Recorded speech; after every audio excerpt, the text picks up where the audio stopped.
Okay दोस्तों, चलिए बिना किसी देरी के इस रहस्य की गहराई में उतरते हैं। आज के इस एक्सप्लेनर में हम एक बेहद रोचक और रहस्यमयी कथा का विश्लेषण करने वाले हैं। ये कथा एक ऐसी नगरी की है जो सदियों से ज्ञान, समृद्धि और रहस्य का केंद्र रही है, भगवान श्री कृष्ण की सुनहरी द्वारिका।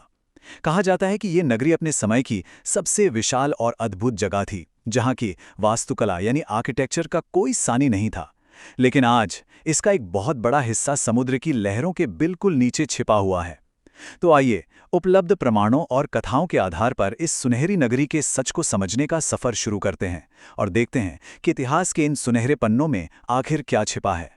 अब सबसे बड़ा सवाल जो हम सबके दिमाग में आता है, क्या सच में भगवान श्री कृष्ण की इतनी शानदार द्वारिका नगरी समुद्र की लहरों के नीचे पूरी तरह समा गई थी?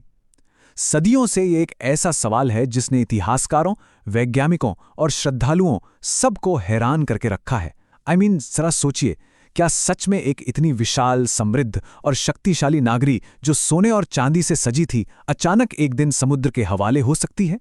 या फिर क्या इसके पीछे कोई और गहरा राज छिपा है जिसका खुलासा होना अभी बाकी है? इस बात की तह तक जाने के लिए हमें थोड़ा और आगे बढ़ना होगा और उन सच्चे सबूतों को टटोलना होगा जो समुद्र के तल में सैकड़ों सालों से शांत पड़े हैं। अब जो बात इस स्लाइड में सबसे ज्यादा इंटरेस्टिंग है ना, वो है हमारी अंडर वाटर डिस्कवरीज। समुद्र के गहराइयों से मिले ये ठोस प्रमाण इस कथा को एक बिल्कुल नया और विश्वसनीय रूप देते हैं।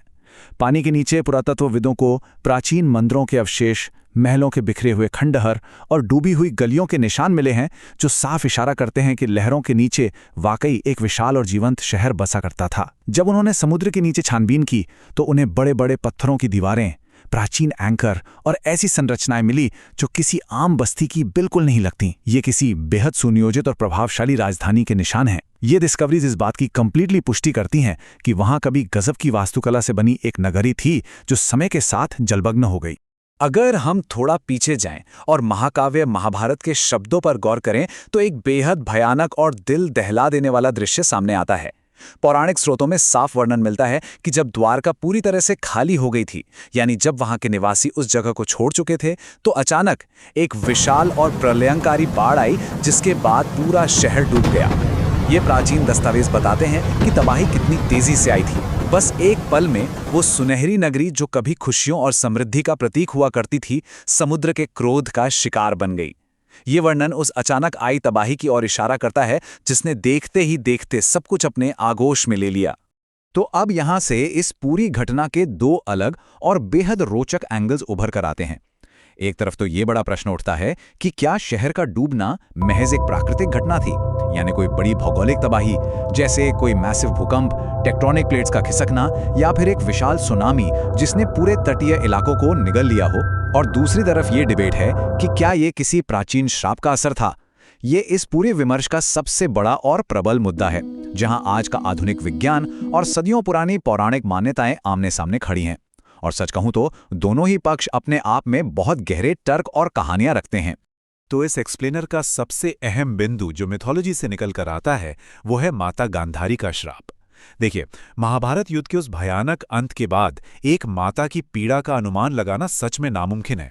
अपने पूरे परिवार और 100 बेटों के नाश से शोक और क्रोध में डूबी गांधारी ने युद्ध के विध्वंस का जिम्मेदार श्री कृष्ण को मानते हुए उन्हें एक बेहद कठोर श्राप दिया था। उस श्राप के मुताबिक ये तय था कि श्री कृष्ण का यादव वंश आपस में लड़के पूरी तरह खत्म हो जाएगा और उनकी ये विशाल प्रिय द्वारका नगरी हमेशा के लिए समुद्र में समा जाएगी। ये पौराणिक विश्वास इस जलमग्न नगरी के इतिहास के साथ इतनी गहराई से जुड़ा हुआ है कि इसे किसी भी हाल में दरकिनार नहीं किया जा सकता। अब इस चर्चा में एक बड़ा ही गहरा और दार्शनिक मोड़ आता है दोस्तों। क्या यह सच में सिर्फ एक क्रोधित माता का श्राप था, या फिर श्री कृष्ण की अपनी ही कोई दिव्य लीला? ये विचार उठना बहुत स्वाभाविक है कि भला इस सृष्टि के रचयिता पर कोई श्राप अपना प्रभाव कैसे डाल सकता है ना? क्या यह मुमकिन नहीं कि उस श्राप को स्वीकार करना और नगरी को जलमग्न होने देना उनकी अपनी ही एक बड़ी योजना का हिस्सा था? जब द्वारका और उसके निवासियों का सांसारिक उद्देश्य पूरा हो गया तो उसे समुद्र की शांति में विलीन कर देना शायद उस दिव्य लीला का ही एक अंश था जो आम मनुष्य की समझ से बिल्कुल परे है। यह डेफिनेटली एक ऐसा सवाल है जो सीधे हमारे आत्मा और विश्वास को छूता है। पुरातात्विक प्रमाणों की ठोस सच्चाई और पौराणिक कथाओं के इस दर्शन को जब हम एक साथ रखकर देखते हैं तो समझ आता है कि द्वारका का ये रहस्य वाकई कितना अतुलनीय और अनोखा है। ये सिर्फ एक शहर के डूबने की कहानी बिल्कुल नहीं है, बल्कि विश्वास, इतिहास, विज्ञान और दर्शन का एक अद्भुत संगम है। आपको क्या लगता है?